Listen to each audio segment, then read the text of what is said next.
$2,400 into this GTI and it's still not fixed. We found out what it is and it's really crazy. Let's get started.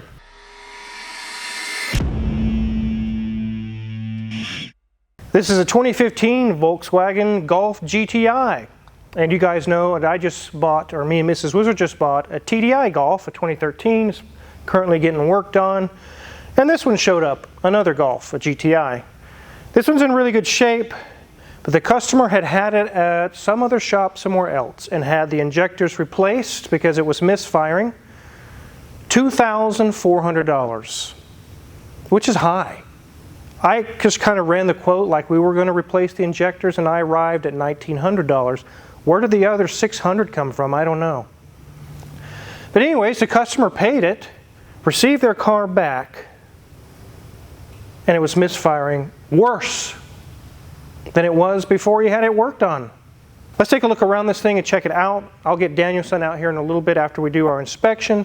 We're going to show you guys what we found, and it's a real head scratcher. It's like, what? Here's the front of this GTI. This is the 2015 facelift year. If you want to see what the older style looked like, there's a link in the description below to look at the TDI we're currently working on. We do see that the headlights are pretty foggy, and it looks like someone has tried to sand them or do something. You can see some of the material down there. I think I'll leave those alone. Maybe that's something they have planned to take care of it, but somebody's tried anyway. 18-inch dark wheels, almost black. They look really nice. This has a lower stance than our Golf because it's a GTI. It sits a little lower. And around the back, it has a really cool license plate, VW GTI, to the stars. It's a new Kansas tag. Paint and everything's in good shape on this. Let's go ahead and hop under the hood. Here's our 2-liter TSI. With 220 horsepower and roughly 260 pound-feet of torque. Pretty good power. This one's in pretty good shape except for its misfire issue, which, as you can see, being this is a direct injection, you don't really see the injectors. They're right under the intake, and there's no way to really get to them until you remove the intake. I'll go ahead and remove this cover. You can see our coils, plugs, all of our things. Here's some emissions devices. There's our CCV valve. Everything's in good shape except for that misfire. These are pretty good engines as long as you take care of them. This is not a 400,000 mile engine, and again, if you're buying a GTI, it's probably not the goal that you're shooting for. If you want to go to that range, you need to look for a Toyota or a Honda or something like that. Really, any Volkswagen or Audis are not known to be 400,000 mile vehicles. By the time you get to that point, if it does reach that point, you will have spent 3 to 4 times the value of the car. So, I don't know, it's not really worth it. But these are fun to drive. They're really, really fun to drive. In fact, Mrs. Wizard can show you guys around in the interior. It looks nice in there, guys. 131,884 miles. Wow. Okay, so it's got a fair amount of miles on here. It's got some life left in it, but the gauge cluster's looking really nice. I like how they've nested in the engine temperature and the fuel gauge inside the tach and the speedometer. That looks nice. But as we move up, dash is in nice condition. We have our little Bayside Breeze tree right there, but otherwise everything is looking really good. Like the accent there, I saw that accent in our TDI as well, so they haven't changed too much in a couple of years. As we get to our center section, you'll see that we have a nice infotainment screen. We've got controls for our HVAC and our heated seats. As we move back, you'll see we have a little hidey hole spot back there, and wow, that's a meaty in port with a lot of pins in it. Haven't seen that kind of a port in a while. As we move back, we've got a hair tie with our gear selector, our push button start, our driving style, and our traction control. As we move back, well, they must like LSU for that little lanyard right there, but we've got our e-brake, got some red stitching on all of our leather here, and they've got a few little knickknacks inside that center console. As we get to the seat, yes, they have bolster on them because, again, this is a drifting car. This car would be a blast to drive. Door card, good shape, nothing much going on over there, just a lot of gray, and more gray, and, well, some more trees in there. Back seat is looking good, more of that gray with red stitching going on. Headliner's in good shape. Got a nice cover on our very large moonroof. As you get back to our steering, we have the lovely VW symbol in our center, and we have the nice flat bottom just to make it a little bit easier for us to fit into here. So enough of this interior talk. Let's see what's going on with this thing and why does it keep misfiring?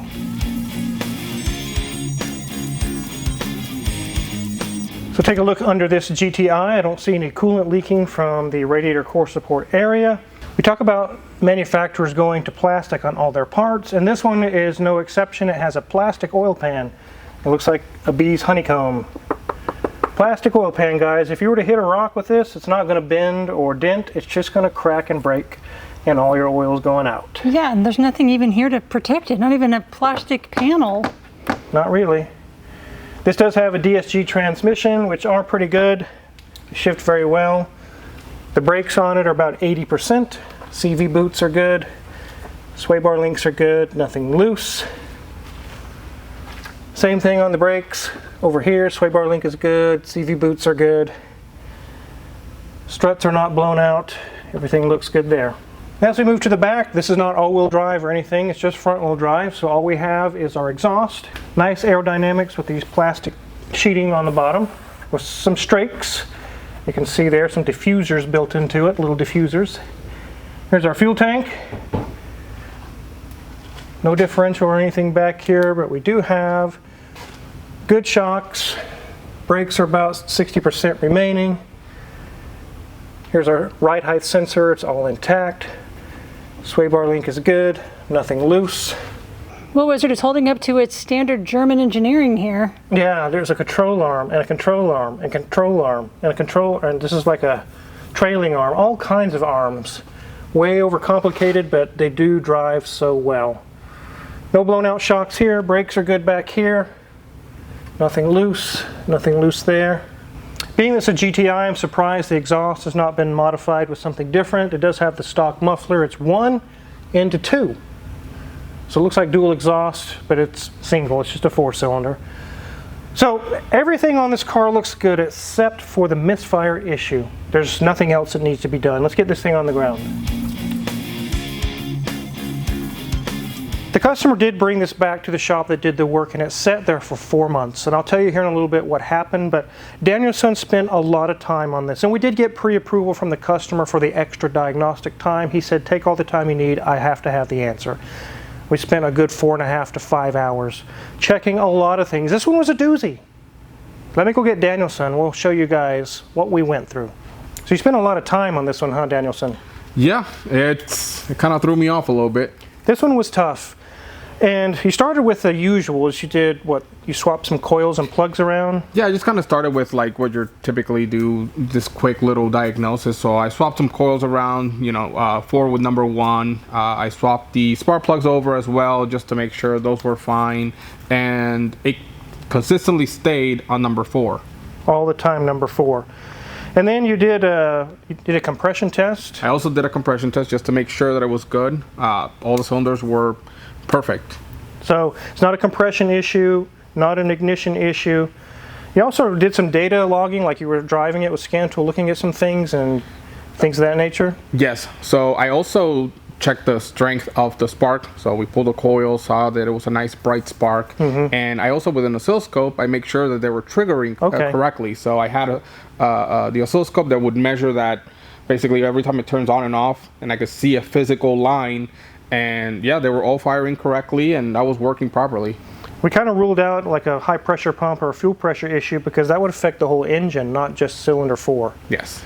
And it was pretty dead on cylinder 4 all the time. It wasn't any others, right? Yes, very consistently. So number 4. So we ran through a whole lot of different things and kind of was almost running out of ideas. We called the customer, got some approval for more time, and we removed the intake, which here's a picture of kind of what it looks like. And then we removed the injector rail. And you checked out the injectors, everything looked good, huh? Yes, luckily there is a plug kind of outside for the injectors from the main harness, and you can actually test your resistance from there just to make sure that that short hardness that goes straight to the injectors is good, plus the injector as well, and they all passed. They all had good resistance, the same.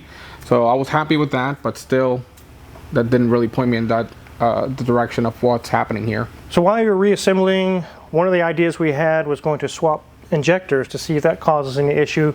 You reinstalled everything and you went to plug in number 4 and it wasn't seating. It felt like you could get one more click out of it, huh? Yes, it seemed like I didn't really notice this too much when I was pulling them apart. I figured maybe just the connector was a little old or whatever. But when I went back together, I make sure that they were all in, and you push it in until it clicks, and you make sure you tug on it and make sure that that's happy.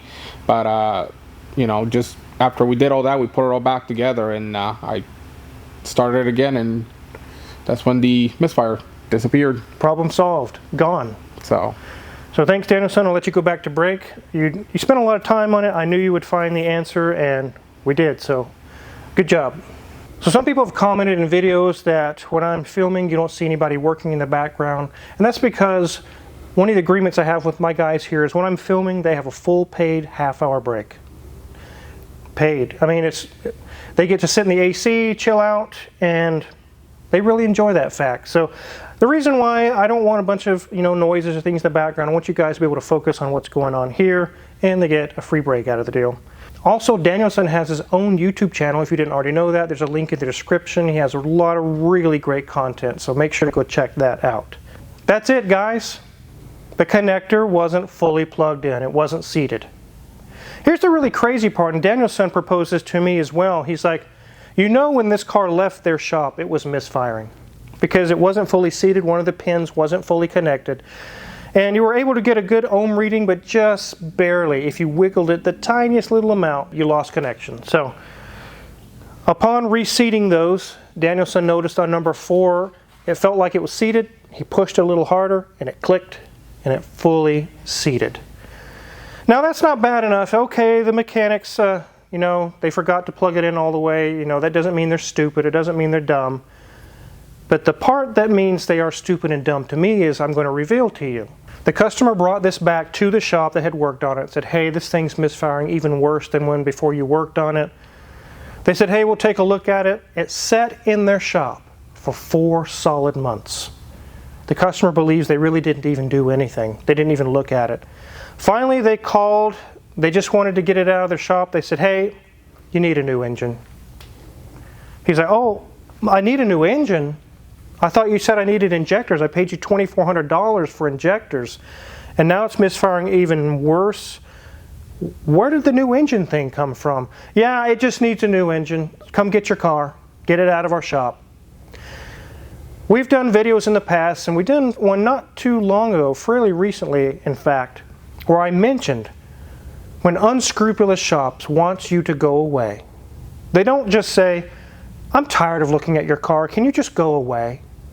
They can't do that. That's not going to work. You're going to get very pissed off. So they do reverse psychology. Oh, you need a new $14,000 engine. And then you get defensive. Oh, well, I don't want to spend that. I'll just have to take it to a different shop. Boom, it worked. They got you to go away.